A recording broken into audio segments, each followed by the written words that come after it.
Hello everyone, welcome back to our YouTube channel. और आज हम लेकर आए हैं जेनेटिक्स का पार्ट 3, जो हमारा चैप्टर चल रहा था principle of inheritance and variation in rapid revision series. इसका हम लेकर आए हैं पार्ट 3। पार्ट 3 में हम क्या कवर करने वाले हैं? सारे जेनेटिक डिसऑर्डर कवर करने वाले हैं। फर्स्टली हमने जेनेटिक आपने क्या देखा?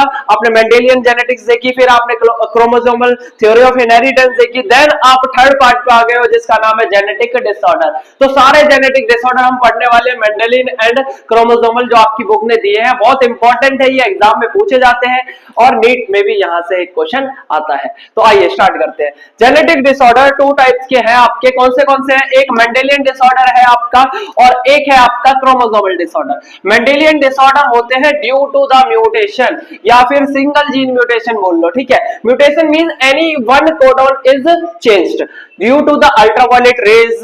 किसी भी केमिकल स्टिमुलस में आके कोई भी एक जेनेटिक कोड बदल जाए, एक सिंगल जीन बदल जाए, उसकी वजह से क्या होगा? पूरा ही जीन चेंज हो जाएगा, पूरा आपका डीएनए में चेंज आ जाएगा। जैसे कि कलर ब्लाइंडनेस हो गया, सिकल सेल एनीमिया हो गया, हीमोफीलिया हो गया, सिस्टिक फाइब्रोसिस हो गया, फिनाइल कीटोनुरिया हो गया एंड थैलेसीमिया हो गया। ये आपके जेनेटिक डिसऑर्डर हो जाएंगे, ये आपके मेंडेलियन डिसऑर्डर हो जाएंगे। सबके बारे में आप एक एक करके पढ़ोगे, ठीक है। मैं यहाँ पे पढ़ाने वाला हूँ। और क्रोमोसोमल तो नाम से क्लियर है, क्रोमोसोम में एनी चेंज आएगा, या क्रोमोसोम नंबर बढ़ जाए, क्रोमोसोम कम हो जाए, या फिर एबनॉर्मेलिटी शो करे, देन इट इज हैपेंड, ठीक है। क्रोमोसोम में जब भी चेंज आएगा तो क्रोमोसोमल डिसऑर्डर होगा। कौन से क्रोमोसोमल डिसऑर्डर हमें पढ़ने हैं? डाउन सिंड्रोम पढ़ना है, क्लाइनफेल्टर सिंड्रोम पढ़ना है एंड टर्नर सिंड्रोम पढ़ना है। तो ये सारे आपके जेनेटिक डिसऑर्डर होने वाले हैं। आइए स्टार्ट करते हैं हमारा मेंडेलियन डिसऑर्डर। तो मेंडेलियन डिसऑर्डर में पहला है हीमोफीलिया।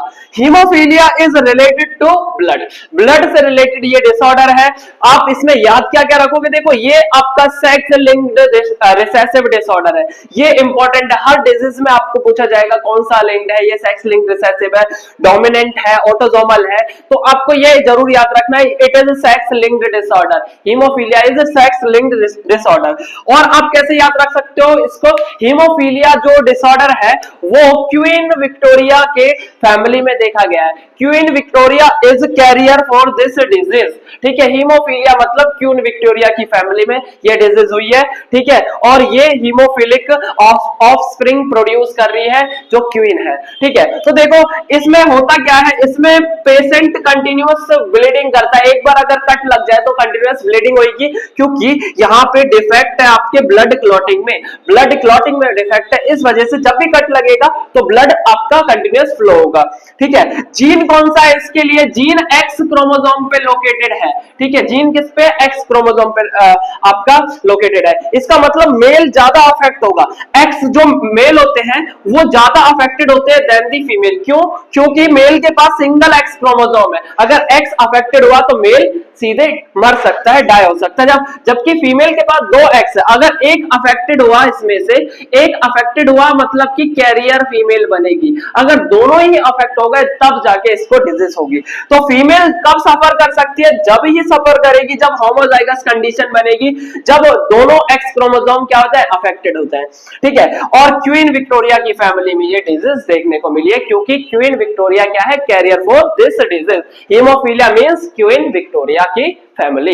देन सेकंड आपका है सिकल सेल अनीमिया। ये भी आपका ब्लड रिलेटेड ही है, बट इसमें क्या होगा? सिकल सेल अनीमिया क्यों नाम रखा गया? Anaemia related to blood, RBC and sickle cell. Sickle type का, सिकल शेप का आपका आरबीसी हो जाएगा तो सिकल सेल अनीमिया होगा, ठीक है। It is a qualitative disease. Qualitative means blood की क्वालिटी पे फर्क आता है। ब्लड आपका जो आरबीसी का शेप होता है उसकी क्वालिटी खराब हो जाती है, सिकल सेल हो जाती है। It is also autosomal linked recessive disorder. ये आपका ऑटोसोम लिंक्ड रिसेसिव डिसऑर्डर है। ये कंट्रोल करा जाता है एक सिंगल बेस पेयर, सिंगल आपके पेयर ऑफ अलील से, एचबीएस और एचबीए, ठीक है। एचबीएस और एचबीए से ये कंट्रोल होता है। डिजीज किसमें शो होगी? डिजीज होमोजाइगस कंडीशन में शो होगी, होमोजाइगस इंडिविजुअल में शो होगी, जिसमें एचबीएस आपका टाइप पाया जाएगा। ऐसा पेयर ऑफ अलील पाया जाएगा जिसमें होमो होमो जाएगा पेयर ऑफ अलील पाया जाएगा HBH SBS, वो डिजीज शो करेगा, जबकि कैरियर कौन रहेगा, जो हेट्रोजाइगस इंडिविजुअल है HBA HBS वाला कैरियर रहेगा। और इसमें होता क्या है, इसमें होता है पॉइंट म्यूटेशन। पॉइंट म्यूटेशन का होगा, देखो GAG ग्लूटामिक एसिड का कोड है, इसमें A वाला जो कोडोन है A वाला चेंज हो जाएगा U के अंदर, ठीक है, तो GUG बन जाएगा, वैलिन बन जाएगा।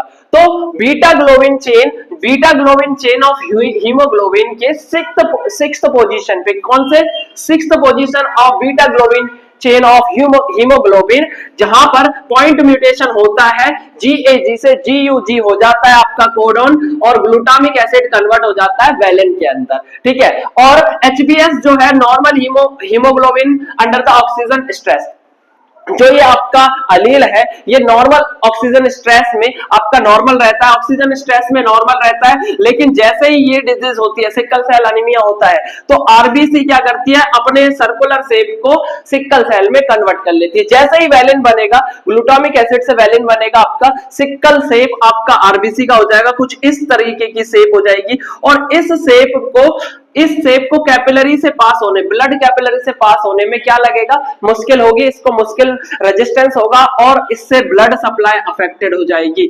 तो ये है आपका सिकल सेल अनीमिया। याद रखने वाली बात है, क्यों होता है ये, कैसा डिसऑर्डर है ये, ठीक है, किस कंडीशन में डिजीज को शो करेगा, और इसमें आरबीसी का शेप क्या हो जाएगा, ये आपका सिकल सेल हो जाएगा, ठीक है।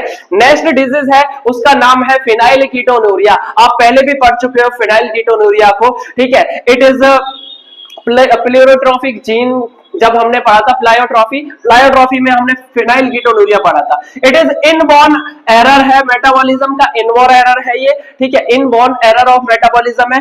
इट इज ऑटोसोमल रिसेसिव, याद रखना कैसा है, ऑटोसोमल रिसेसिव है, ठीक है। और अफेक्टेड कौन होता है इसमें अफेक्टेड इंडिविजुअल के अंदर क्या होता है, एक फिनाइल एलानिन हाइड्रोक्सिलेज एंजाइम है, PAH बोलते हैं शॉर्ट में, फिनाइल एलानिन हाइड्रोक्सिलेज एंजाइम की कमी हो जाती है यहाँ पे। मतलब इसका काम क्या है एंजाइम का, फिनाइल एलानिन अमाइनो एसिड को टायरोसिन में कन्वर्ट करता है इन लीवर के अंदर। फिनाइल एलानिन को टायरोसिन में कन्वर्ट करने के लिए फिनाइल एलानिन हाइड्रोक्सिलेज एंजाइम चाहिए। अगर ये अफेक्टेड हो गया तो आपका फिनाइल कीटोनूरिया हो जाएगा। इसका मतलब फिनाइल एलानिन एक्युमुलेट करेगा बॉडी में, और फिनाइल एलानिन एक्युमुलेट करेगा और कन्वर्ट हो जाएगा फिनाइल पायरुविक एसिड में, और फिनाइल पायरुविक एसिड से क्या होगा, आपका ब्रेन अफेक्ट होगा, मेंटल डिसऑर्डर होने लग जाएंगे। इट इज फिनाइल कीटोनूरिया, ठीक है। और फिनाइल कीटोनूरिया का जो जीन होता है, उसके अफेक्ट होने से डिफरेंट सिम्टम्स आते हैं, ठीक है। तो ये आपका प्लायोट्रॉफी का भी एग्जांपल है, तो याद रखोगे इसको, ठीक है। ये हो गया आपके फिनाइल कीटोनूरिया। नेक्स्ट हम स्टार्ट करते हैं, जिसका नाम है थैलेसीमिया। तो थैलेसीमिया कौन सी डिजीज है, ये क्वांटिटेटिव है, क्वांटिटी इसमें अफेक्ट होगी, जो ब्लड की क्वांटिटी है वो अफेक्ट होगी। देखो ये आपका ऑटोसोमल लिंक्ड रिसेसिव डिसऑर्डर है, साथ ही साथ इसमें क्या होता है, म्यूटेशन होता है या डिलीशन होता है, किसका, आपका जीन का, जो आपका जीन है उसका म्यूटेशन या डिलीशन होगा, जिसमें क्या होगा, reduce the rate of synthesis of one of the globin chain of the haemoglobin, alpha globin and beta globin chain के सिंथेसिस आपका क्या हो जाएगा, रिड्यूस हो जाएगा, ठीक है। और जो अनीमिया है, anaemia is the characteristics of this disease, मतलब थैलेसीमिया में अनीमिया आपका होता है। अब ये दो टाइप का थैलेसीमिया हो सकता है, alpha thalassaemia and beta thalassaemia. याद क्या रखना, अल्फा थैलेसीमिया में अल्फा ग्लोबिन चेन अफेक्टेड होती है, बीटा थैलेसीमिया में बीटा ग्लोबिन चेन अफेक्टेड होती है, ठीक है। अल्फा थैलेसीमिया जो होता है, इसमें दो जीन है, कौन से HbA1 HbA2, दो जीन है जो कि 16 क्रोमोसोम पे प्रेजेंट होते हैं, जबकि बीटा थैलेसीमिया होता है उसमें HBB जीन होते हैं, दो, वन और बोथ, या दो आपके क्या होते हैं, HBB जीन होते हैं जो कि क्रोमोसोम नंबर 11 पे प्रेजेंट होते हैं, ठीक है। तो अल्फा जब होगा जब आपका क्रोमोसोम नंबर 16 पे आपके ये जीन अफेक्टेड होंगे, HbA1 और HbA2, और बीटा कब होगा? जब आपका एचबीबी अफेक्टेड होगा क्रोमोसोम नंबर 1 पे 11 पे। तो ये आपका अल्फा और बीटा थैलेसीमिया हो गया। नेक्स्ट डिजीज की बात करते हैं जिसका नाम है कलर ब्लाइंडनेस। तो कलर ब्लाइंडनेस आपका सेक्स लिंक्ड रिसेसिव डिसऑर्डर है, ठीक है, सेक्स लिंक्ड रिसेसिव डिसऑर्डर है। इसमें क्या होगा? डिफेक्ट होगा आपका आइदर रेड और कॉर्न, रेड और ग्रीन कॉर्न में डिफेक्ट होगा, जिसकी वजह से आप डिस्क्रिमिनेट नहीं कर पाओगे किसमें, रेड और ग्रीन में। जो पेशेंट होगा वो रेड और ग्रीन कलर में डिस्क्रिमिनेट नहीं कर पाता, और इसका जीन प्रेजेंट होता है एक्स क्रोमोसोम पे, और it is more in male than the female, क्योंकि मेल के पास एक ही एक्स होता है, इसलिए वो ज्यादा अफेक्टेड होते हैं देन दी फीमेल, ठीक है। अब हम बात करेंगे क्रोमोसोमल डिसऑर्डर की। क्रोमोसोमल डिसऑर्डर आपको बताया तो मैंने, इसमें क्रोमोसोम अब्सेंस हो सकता है, क्रोमोसोम एक्सेस में हो सकता है, या एब्नॉर्मल अरेंजमेंट हो सकता है क्रोमोसोम का, ठीक है।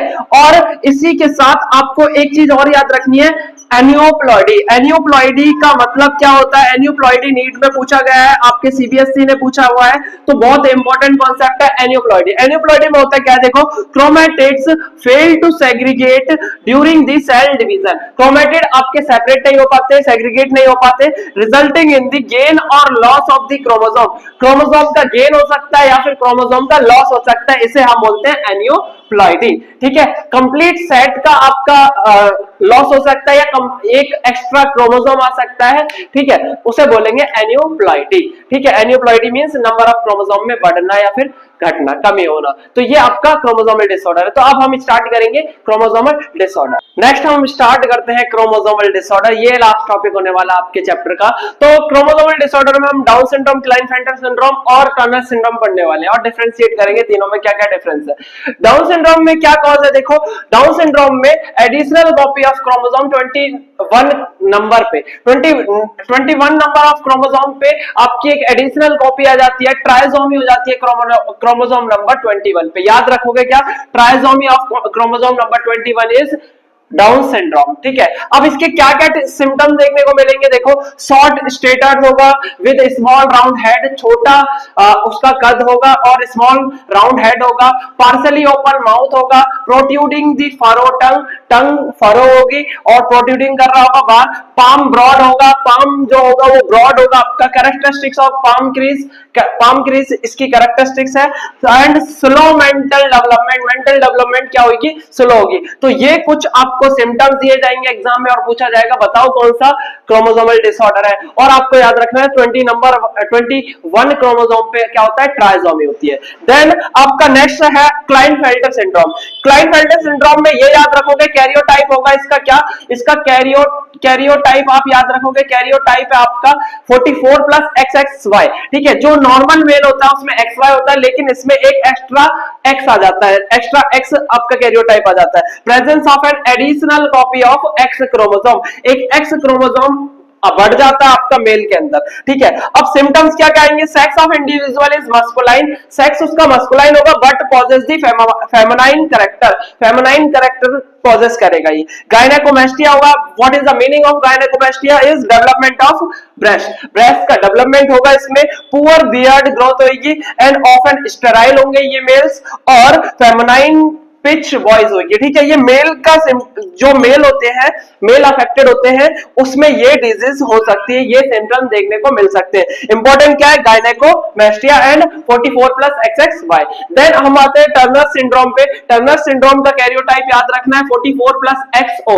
जनरली फीमेल में एक्स होता है, बट यहाँ पे एक एक्स क्रोमोसोम क्या हो गया? डिलीट हो गया आपका, या फिर अब्सेंस हो गया उसका। तो कॉज क्या है? अब्सेंस ऑफ 1 एक्स क्रोमोसोम, ठीक है। तो फीमेल की डिजीज है ये फीमेल में देखने को मिल सकता है। क्या क्या डिजीज है इसमें? देखो क्या क्या सिम्टम्स इसके। Sterile female with rudimentary ovaries, इसकी जो ओवरीज होंगी नॉन फंक्शनल होगी और ये स्टेराइल होंगी फीमेल। सील्ड शेप इसका थोरैक्स होगा, वेब्ड नेक होगी, नेक इसकी वेब्ड होगी, and poor development of breast, breast का डेवलपमेंट इसमें पुअर होगा, शॉर्ट स्टेटर होगा, हाइट छोटी होगी, and small uterus and puffy fingers होंगी। ये आपके इसमें क्या है? सिम्टम्स है। तो तीनों के सिम्टम्स देखो बहुत इजीली आप रिकॉल कर सकते हो, याद कर सकते हो और डिफरेंशिएट कर सकते हो। एग्जाम में आएगा क्या आएगा? 21 पे ट्राइसोमी हो रही है तो डाउन सिंड्रोम है आपका, 44+XXY है तो आपका क्या है, क्लाइनफेल्टर सिंड्रोम है। एंड टर्नर सिंड्रोम के बारे में पूछेंगे 44+XO,